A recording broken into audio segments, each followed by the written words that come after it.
तो पहले क्लासेज में भी मैंने तुमको बताया है कि जो भी हमारे धार्मिक ग्रंथ हैं, जो भी हमारे रिलीजियस टेक्स्ट हैं, चाहे वो हिंदू धर्म से जुड़े हुए हों या बौद्ध धर्म से जुड़े हुए हैं या जैन धर्म से जुड़े हुए हों, उनसे हम लोगों को भारत के पॉलिटिकल कंडीशन के बारे में थोड़ी बहुत जानकारी मिलती, क्योंकि यहाँ के जो धार्मिक ग्रंथ है वो उस पर्पस से लिखा ही नहीं गया है। ओके, तो कोई क्रोनोलॉजिकल ऑर्डर में जो हिस्ट्री होता है उसका निर्माण यहाँ पर नहीं हुआ है। फिर भी उससे खोजने का प्रयास करते हैं हिस्टोरियंस, ताकि हम उस समय के भारत का स्टडी कर सकें। तो इसी कंटेक्स्ट में हम लोग जो है जैन टेक्स्ट के बारे में पढ़ेंगे। The Jain text throw light on religious and social condition of that time. उस समय का जो सामाजिक कंडीशन था, जो सामाजिक स्थिति थी, और उस समय की जो धार्मिक स्थिति थी, उन पर बहुत ज़्यादा चर्चा होती है, लेकिन राजनीतिक स्थिति के बारे में बहुत कम चर्चा। The Jain text were eventually compiled in 6th century AD in second Jain Mahasabha held in Vallabhi in Gujarat. और दो इसका मीटिंग हुआ है जिसको महासभा बोलते हैं। तो इसका जो सेकेंड मीटिंग है वो बल्लभी में हुआ है, आज के गुजरात में, ठीक है। और ये 6th century AD में हुआ था, और ये संभवतः है, और ऐसा जैसा माना जाता है हिस्टोरियन के द्वारा कि ये हर्षवर्धन के समय में हुआ था, ठीक है। Among the Jain text 12 Angas are important. तो जिस तरह से त्रिपिटक बौद्ध धर्म का बहुत ही इम्पॉर्टेंट पार्ट है, उसी तरीके से इसका 12 अंग जो है, 12 अंगाज, 12 अंग जो है, ये बहुत इम्पॉर्टेंट है। द आचरंगा सूत्र contains disciplinary rules and regulation of the Jain monk. तो आचरंगा सूत्र जो है उसमें तुमको जैन मॉन्क जो बनते थे तो उनके लिए क्या अनुशासन था, उनके बारे में चर्चा मिलती है हमको। And regulations of Jain Monks. अच्छा, भगवती सूत्र। भगवती सूत्र एक ऐसी किताब है जिसमें हमको पहली बार आपको भारत के राजनीतिक कंडीशन के बारे में थोड़ी बहुत जानकारी मिलती है। दैट इज़ कि उस समय 16 महाजनपद जो हम लोग बात करते हैं कि जनपद मिल करके महाजनपद हुए थे, तो और 16 महाजनपद की चर्चा यहाँ पर भी है। भगवती सूत्र याद रखने वाला चीज़ है, बहुत ध्यान से याद रखो। इसके बाद नमधव्य कथा सूत्र contains the preaching of the Mahavira. Mahavir ने जो उपदेश दिया था उनके बारे में लिखा गया है। इसके बाद अंतरंगा दशाओ एंड अनुत्तर व वैद्य दशाओ contains life stories of famous Jain monks. जो जैन परंपरा में जो लोग साधु हुए, जो मॉन्क हुए, और उसमें भी जो विख्यात हुए, उनकी चर्चा की गई है। यह है। इसके बाद विवागस्युम सूत्र कंटेंस डिस्कशन ऑन कर्म फल फ्रूट्स ऑफ एक्शन। जिस फ्रूट्स ऑफ एक्शन के बारे में भगवत गीता भी बोलता है, कर्मण्येवाधिकारस्ते मा फलेषु कदाचन, कि हम कर्म करने के अधिकारी हैं, फल की अपेक्षा हमें नहीं करना चाहिए, क्योंकि फल को हम निर्धारित नहीं कर सकते हैं। कर्म ही केवल हमारे बल मतलब हमारे बूते में आता है। कर्म करके ही हम जो कुछ कर सकते हैं वो कर सकते हैं। इसके बाद है Bhadrabahu Charit contains the life sketch of Jain Acharya Bhadrabahu along with the glimpses of the later of the life of Mauryan king Chandragupta Maurya. ऐसा कहा जाता है कि चंद्रगुप्त मौर्य 24 साल रूल करने के बाद मगध पर, इसके बाद ये जैन धर्म को एडॉप्ट कर लिया था, और भद्रबाहु के साथ ये साउथ इंडिया चला गया था। साउथ इंडिया में, जिसको हम लोग मैसूर कहते हैं, वहीं पर इन्होंने अपना देह त्याग किया था, है ना। तो भद्रबाहु चरित जो है, स्पेशली ये बहुत बड़े जैन संत थे जिसके बारे में खूब चर्चा लिखी गई है। इसके साथ साथ मौर्यन लोगों के बारे में, चंद्रगुप्त मौर्य के बारे में भी इसमें बताया गया है। इसके बाद तुमको from point of view of history the Parikshit Parva written by Jain Acharya Hemchandra has the most important place among Jain text. Historically अगर देखा जाए, द व्यू ऑफ हिस्ट्री अगर देखा जाए, तो इसमें आपका परीक्षित पर्व जो है ये जैन आचार्य हेमचंद्र लिखे हैं। तो हिस्टोरिकल एंगल से अगर देखा जाए तब ये बुक बहुत इंपॉर्टेंट हो जाता है। अब आते हैं कुछ हिस्टोरिकल टेक्स्ट के बारे में भी बात करते हैं हम लोग। Although there is no such text of ancient India that can be properly called historical text, because almost every text has been written in a literary or religious colour. तो जो भी किताबें लिखी गई है, जो मैं पहले ही बताया हूँ, या तो लिटरेचर के एंगल से लिखा गया है उसको, या फिर तुम रिलीजियस कलर में उसको लिखा गया, मतलब रिलीजियस परिप्रेक्ष्य में लिखा गया है, ठीक है। But there are some contents text in which some historical materials are available in a dispersed manner. अगर हिस्ट्री उस समय का कभी मिलता भी है किसी किताब में तो डिस्पर्स्ड फॉर्म में, क्योंकि उस पर्पज से ही नहीं लिखा गया है, तो डिस्पर्स्ड फॉर्म में मिलता है। तो एक किताब है कौटिल्य, कौटिल्य का अर्थशास्त्र। यही कौटिल्य विष्णुगुप्त भी कहलाता है, कभी कभी चाणक्य भी ये कहलाता है। तो कौटिल्य का अर्थशास्त्र ये कंपाइल्ड हुआ था तुमको 4th सेंचुरी BC में। It gives not only details information about the system of administration. तो एडमिनिस्ट्रेशन, एंशियंट एडमिनिस्ट्रेशन सिस्टम जो था हमारे देश का, इसको जानने के लिए इससे बेस्ट किताब और कोई नहीं है। खास करके मौर्यन पीरियड का जो एडमिनिस्ट्रेशन था, जिन्होंने एक अखिल भारतीय साम्राज्य का इस्टेब्लिशमेंट किया था, that was bigger than the British empire. मतलब नॉर्थ इंडिया से साउथ इंडिया के एकदम एक्सट्रीम कॉर्नर तक पहुंचा हुआ था Mauryan empire.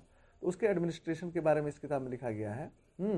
But also an idea of the social and religious life of the people of that time. उस समय का जो सामाजिक स्थिति थी, उस समय की जो धार्मिक मान्यताएं थी, उन पर भी इस किताब में चर्चा की गई है। It is compared with Aristotle's. तो दो अंतर्राष्ट्रीय जो लेखक हैं उनके किताबों से इनकी तुलना की जाती है। एक आपका हो गया एरिस्टोटल, जिन्होंने पॉलिटिक्स नाम की किताब लिखी है, और दूसरा हो गया मैकियावेली, जिन्होंने प्रिंस नाम की किताब लिखी है। ठीक है, तो इन दो किताबों से, पॉलिटिक्स ऑफ एरिस्टोटल, यहाँ ध्यान देने वाली बात है, और प्रिंस ऑफ मैकियावेली, ये दोनों किताब जो है इनकी तुलना अर्थशास्त्र से की जाती है। ठीक है, इसके बाद कामंदक नीतिसार। कामंदक नीतिसार जो तुमको 6th सेंचुरी से लेकर 4th सेंचुरी AD से लेकर के तुमको 6th सेंचुरी AD के बीच में लिखा गया है। Throw some lights on the monarchy of Gupta period. चूँकि गुप्ता पीरियड तक आते आते मोनार्की बहुत स्ट्रांग हो गया था। उस समय के जो किंग हुआ करते थे वो बड़े बड़े टाइटल्स लेते थे, अपने पोस्ट को बहुत गरिमामय बनाने के लिए, लोगों पर एक अच्छी छवि बनाने के लिए, है ना, बड़े बड़े पदवी धारण करते थे। तो इस समय मतलब कामंदक के नीतिसार में आपको गुप्ता पीरियड के मोनार्की के बारे में, मोनार्की किस तरह से सॉलिडिफाई हुआ है उसके बारे में इसमें लिखा गया है। इसके बाद शुक्राज Shukra Nitisar, throw some lights on the monarchy of that time. ये भी शुक्राचार्य ने शुक्र नीतिसार लिखा। इस किताब में भी तुमको उसका चर्च दिया गया है, मतलब उस समय का जो मोनार्कियल सिस्टम था उसके बारे में। इसके बाद Somdev Suri Nitisar Nitivakyamrita gives information about state machinery of that time. तो ये कुछ किताबें ऐसी हैं जिसमें एडमिनिस्ट्रेशन से जुड़ी हुई बातें लिखी हुई हैं। बृहस्पत्य आचार्य शास्त्र is a text in Kautilya's अर्थशास्त्र ट्रेडिशन। ये भी उसी ट्रेडिशन में लिखी गई किताब है। अर्थशास्त्र में जो लिखा गया है उसी में बृहस्पति ने लिखा है इस किताब को, और उसी ट्रेडिशन में लिखा गया, जिस स्टाइल में लिखा गया है उसी स्टाइल में इस किताब को लिखा गया है। The best example of the earliest historical writing provided by Rajatarangini. पहले भी इस किताब की चर्चा हमने की है। राजतरंगिणी, और राजतरंगिणी का मतलब एक्चुअली होता है राजाओं का स्ट्रीम, मतलब एक राजा के बाद दूसरा राजा, दूसरा के बाद तीसरा, इस तरीके से। Written by Kalhana. और ये कौन लिखा? कल्हन। कल्हना नाम के मतलब हमारे प्राचीन मतलब संत आप कहिए, उन्होंने इस किताब को लिखा है। 12th सेंचुरी में AD में ये किताब लिखी गई है। It is string of biographies of the king of Kashmir, और इसमें कश्मीर के राजाओं के बारे में एक्सप्लेनेशन किया गया। It may be the first work to possess several characteristics of history writing as it is understood today. तो आज हिस्ट्री का जिस प्रकार का डिमांड है, या हिस्ट्री आज जिस तरीके से लिखी जाती है ना, अभी के युग में, तो उनके कैरेक्टर्स को ध्यान में रखते हुए अगर कंपैरिजन करें तो ये किताब ऐसी किताब है जो बहुत सारे कॉन्सेप्ट को पूरा करता है ना। इसलिए हमारे देश में इस बुक को पहली ऐतिहासिक किताब जो ऐतिहासिक पर्पज से लिखा गया है वो है राजतरंगिणी, जो कल्हन के द्वारा लिखा गया है। तो राजतरंगिणी के बारे में हमारे एक प्रसिद्ध इतिहासकार जो हैं उनका भी ये कहना है कि हिस्ट्री के एंगल से अगर देखा जाए तो भारत में ये पहली किताब है। और RC मजुमदार हमारे देश के बहुत एमिनेंट हिस्टोरियन हैं, उनका कहना है there is only one historical work properly so called written by Kalhana in 12th century AD। इस बात को इन्होंने भी एक्सेप्ट किया है कि हिस्ट्री की पहली किताब भारत में इसको माना जा सकता है। This is Rajatarangini which deals with the history of Kashmir from the earliest time up to the date of composition of that work. जिस समय तक उनका जीवन था उस समय तक का हिस्ट्री उन्होंने लिखा है, और लगभग ये 1148 से 50 AD के बीच तक, मतलब वहाँ तक अर्लीस्ट मतलब पहले से उस समय तक का हिस्ट्री इसमें लिखा गया है।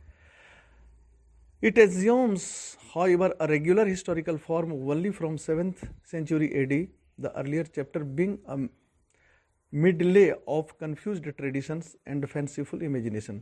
तो इसमें भी, इस किताब में जो अर्लियर चैप्टर्स हैं उस चैप्टर्स में बहुत सारा इमेजिनेशन है, तो उस इमेजिनेशन को आप हिस्ट्री नहीं कर सकते, लेकिन लास्ट के जो चैप्टर्स हैं उसमें हिस्ट्री के जैसा इस किताब को लिखा गया है।